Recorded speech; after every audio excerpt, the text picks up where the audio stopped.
No matter who you are, everybody needs a role model.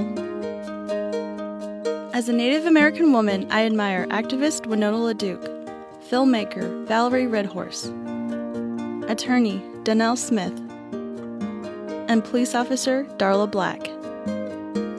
Even better, I've discovered a leader from my own tribe, a woman who lived over 100 years ago. Suzette LaFlèche was the first Native woman to speak to national audiences about Indian rights. My name is Princella Parker, and I'm a member of the Omaha tribe of Nebraska. For my mother, Alicia Parker, the Omaha Reservation was home. I was her first child. She had me at the age of 15. She wanted me and my younger siblings to grow up differently than she had, away from the negative influences on the reservation. So we moved, a lot. But we were still poor. We took a taxi to get groceries, we went to food pantries, and lived in homeless shelters. This is how I identified being Native American, being Omaha.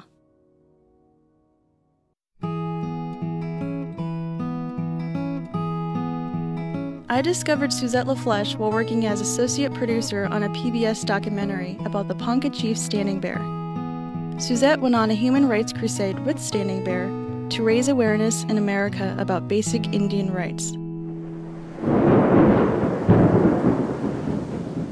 She'd witnessed firsthand the exile of her Ponca relatives as they were forced from their Nebraska homeland 600 miles south to Indian Territory. Casey Camp Hornick talks about the Ponca Trail of Tears. It was our Holocaust.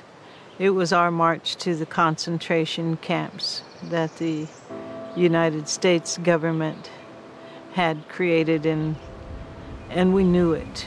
And we knew our way of life was gone. Suzette and her family gave shelter to Standing Bear after he defied the government by leaving Indian Territory and walking back to Nebraska. Suzette was there to help when he was arrested and had to go on trial for his freedom.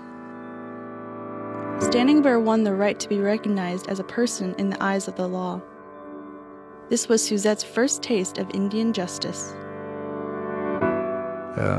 She wasn't a person to sit back where social issues were concerned. You know, she wanted to know, she wanted to get involved, and maybe she was one of the first Indian feminists that stuck her neck out and did what she was supposed to do. After the trial, Suzette stepped into the national spotlight when she went on a speaking tour with Standing Bear. She started off as a very timid, a very shy, a very meek personality, a very tiny woman who suddenly was on stage looking at hundreds of strangers and was overwhelmed by it.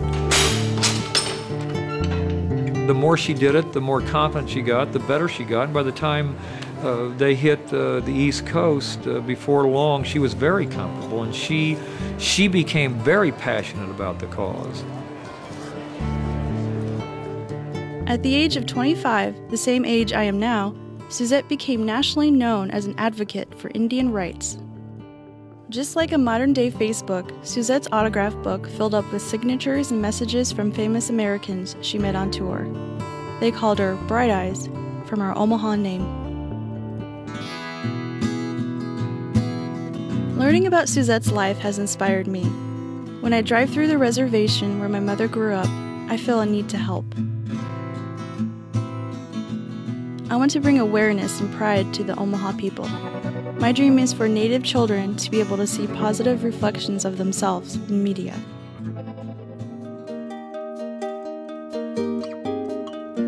As the eldest daughter of my family, I try to set a good example for my siblings, just like Suzette did for her family. Her youngest sister, Susan, went on to become the first Native American woman doctor. Dr. Susan Picotte has been nominated to the Nebraska Hall of Fame. Chief Standing Bear and Bright Eyes are already there.